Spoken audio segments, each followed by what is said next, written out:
These red dots show the oil tanker traffic in the Strait of Hormuz before the US hit Iran. And now look here. This is just 4 days later. And that's because of this. Iran responded by attacking oil tankers in the strait, leverage in a war with a military superpower. Around 20% of the world's oil and natural liquefied gas moves through this passageway. So what does this mean? We already know that gas prices are going to go up. Oil and natural gas prices are surging. This is an ongoing situation. Gas prices could increase 10 to 30 cents. Check out this chart. Right now, the US is producing more oil than any other country ever has in history. So why are Americans already feeling this at the gas pump? More than 80% of the oil that passes through the Strait of Hormuz will go to Asia, where the impact will be felt more sharply. Just 4% goes to the Americas. To understand what this means for the US, I'm going to talk to one of the top experts on energy and the economy.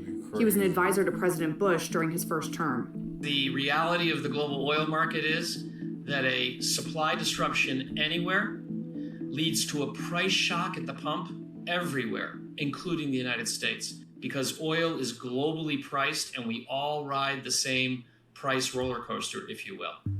Global crude oil prices are based off of benchmark oil pricing. The use of benchmarks helps buyers and sellers around the world decide the price for different types of crude oil. Each benchmark, for instance, Brent, West Texas, Dubai, is priced separately and represents oil from a different region with specific characteristics like density and sulfur content. The US pumps sweet light oil that's good for gasoline, and that's about it. Producers in the Middle East mostly pump heavy sour oil, good for asphalt, jet fuel, and diesel. US refiners like to use the type of oil that's produced in the Middle East, also Venezuela and Mexico. The US mostly gets this kind of oil from Canada and Mexico. Venezuela's infrastructure is degraded, and the US banned imports from Russia. The other source is the Middle East. The key thing to remember, though, is I want to make this very clear. The key issue is the price of crude grades overall is set in a global oil market. And even when the Middle Eastern oils are disrupted, prices of all oils go up. A lot of Americans are wondering, how bad could this get? And it kind of depends. This isn't the first time there have been disruptions in the Strait. In the 1980s, during the tanker war, Iran and Iraq struck ships in the Strait, but the flow of oil didn't stop because their attacks were limited, and the US military escorted tankers through the Strait. But in 1979, during the Iranian Revolution and Iran-Iraq War a year later, oil infrastructure was bombed, impacting production and causing a drop in the global oil supply. During this time period, gas prices in the US more than doubled. That supply loss caused a huge oil price spike that we remember today. Jimmy Carter with the sweaters and the gas lines and so forth. One of the main differences today is that the US is producing far more oil, which could help absorb the shock felt in the 1970s and 80s.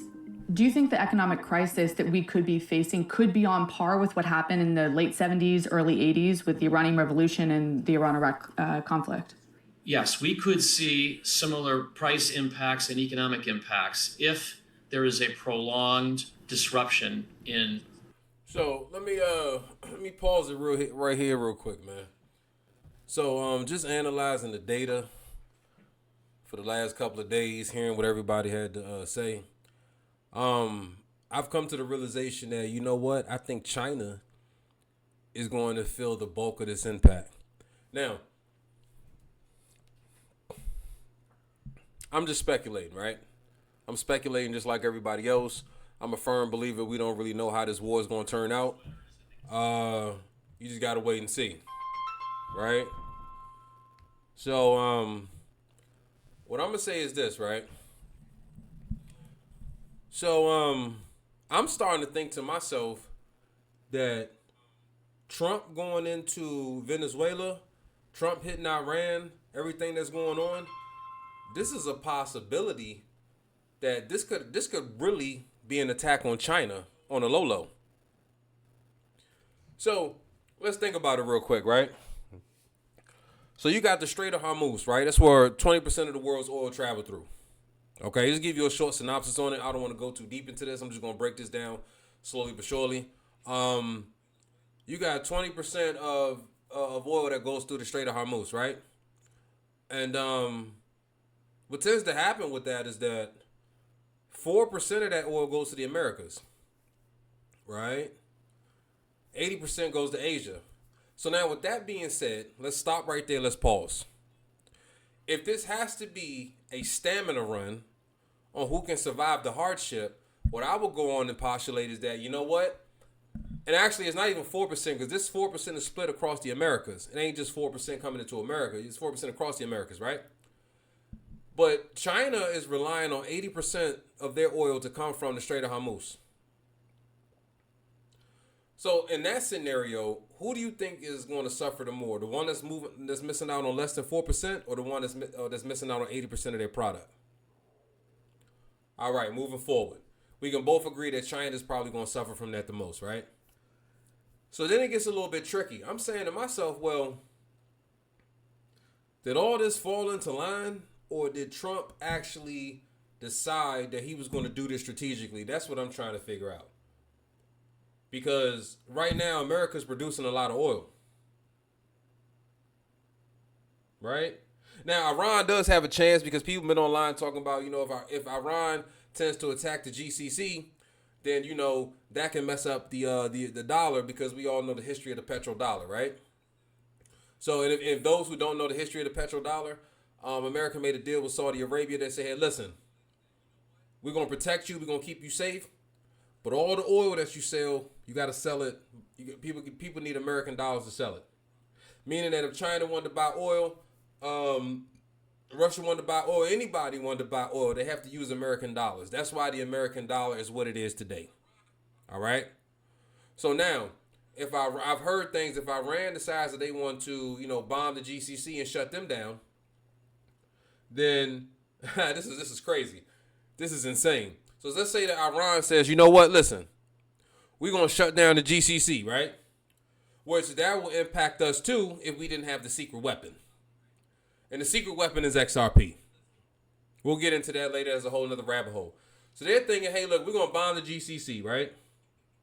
And what's going to tend to happen is that when that happens, the American dollar is going to take a major hit, because we understand that everybody uses the American dollar to buy oil from the GCC, from Saudi Arabia. Check. Moving forward. So while they're holding up the Strait of Hormuz, while the oil is being stopped, while they think that they're affecting America, Donald Trump is already way steps ahead. They already producing oil from other places. That's why the Strait of Hormuz ain't going to really affect America, because we only get 4% of that oil. Which I'm not going to say that 4% doesn't matter, because 4% is a lot depending on how much it is, right? But what I'm saying is that imagine what 80% is that China's going to feel.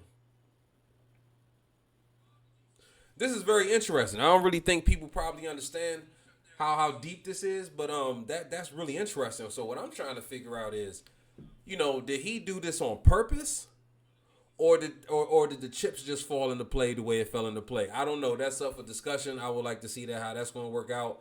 But the only thing that America really has to worry about, and maybe they probably already found a problem to this, is them damn drones that Iran are using. Them drones cost like $50,000 a piece, $20,000 a piece, somewhere around that.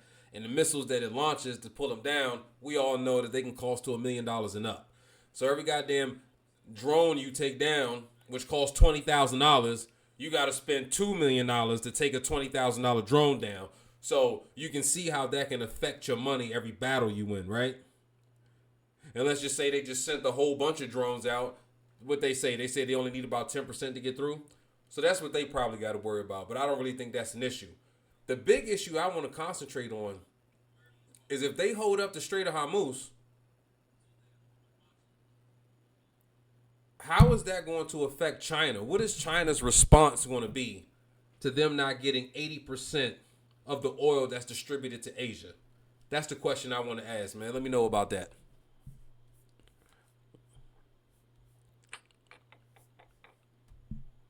Strait of Hormuz energy flows. How could people be personally impacted by this disruption to the energy supply? So consumers are impacted because it's like a huge sudden tax increase. And when you see a sudden increase in gasoline prices, and they're rising now by a dime a day as we speak, this impacts not only the pocketbook, but the psychology of the American consumer. They just don't like to see it. It also... And let me just go on here and explain something real fast, okay? If you think... Now, here's the deal. If they take out the GCC, yes, it will temporarily have an impact on the dollar. But we all know that we're moving out from the dollar. We're moving into stable coins now. That's why I said America has a secret weapon, XRP. So all of this, these nostril accounts that you have to have, and all this money you got to put on the side to spend on oil, all this shit is about to be dead in the grass. I don't have all the answers on how this going to play out. But what I am interested in is how is China going to respond to them not getting the oil. Right now, this is a war of cross-border payments right now. That's what this is, mixed with actual combat, right? So, after they usher in XRP, are we really going to need the petrodollar anymore? Or are they going to say, hey, listen, we're going to use this certain, what's going to be the alternative? Me personally, I believe that, and this is only if this happened. If America was smart enough to put this into play, I'm sitting here thinking, yo, this might be genius right here. Y'all done took the guy, they bombed Iran first. And then Iran hit the goddamn oil tanks on the Strait of Hormuz.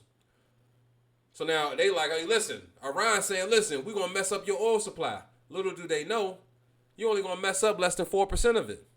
What he's really doing is he's messing up the supply of his ally, because they need 80% of the oil to go to Asia. So did Donald Trump trick Iran to fucking over his ally? Did he trick him to do that? We need to have this conversation. This is a hell of a conversation we need to have, yo. Listen, I'm learning. I'm humble. Well, actually, I'm not. I'm noble. I don't like that word, humble.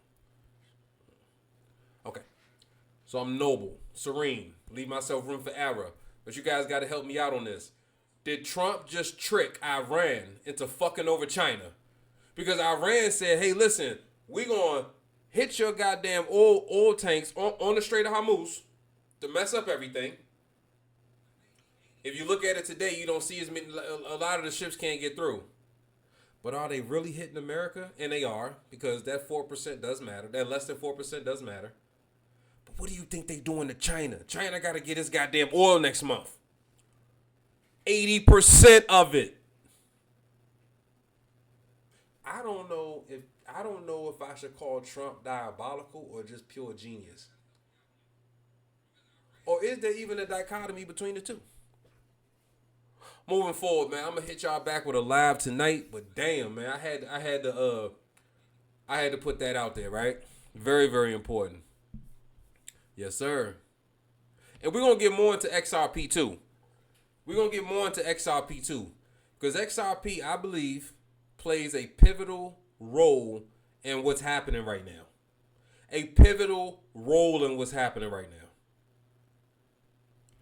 Because America got a backup plan. Because if for some reason something does happen to the GCC or things get discombobulated, where we're trying to go with the blockchain rails is not even going to matter any goddamn way. Maybe. I don't know. I'm throwing that out there. We'll have more discussions about it. We'll talk about it.